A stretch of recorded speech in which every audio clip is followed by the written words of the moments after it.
তোমার বোন কি আমাদের বিয়েটা মেনে নেবে? কি বলো, মানবে না মানে? ও তো খুশিতে নাচবে, ফ্রিতে একটা ভাবি পাই জিতেছে, আর কি লাগে ওর? তাই বুঝি।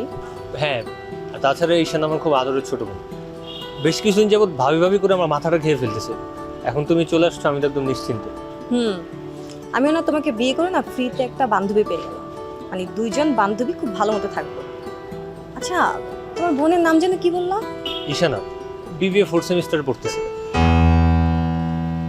কি ব্যাপার, কি ভাবতেছো? কিছু না। আচ্ছা, এখানে দাঁড়িয়ে আছি কেন? আমরা চলো না। চলো। কিন্তু তুই তুই এখানে কি করছিস? ও, ভাইয়ের কাছে আমার নামে বিচার দিবি বলে প্রমাণস্বরূপ ভাইকে সাথে করে নিয়ে আসছিস, তাই তো? বাই দ্য ওয়ে, তোরা বিয়ের পোশাক পরে কেন? ভাইয়া, তোমরা কি বিয়ে করেছো? মানে তাও আবার এই শাকচুনিকে? এই তোরা কি শুরু করলি? আমার তো মনে হচ্ছে আমি বিয়ে করে শান্তির মার গলা টিপে নিজের হাতে মেরে ফেলছি।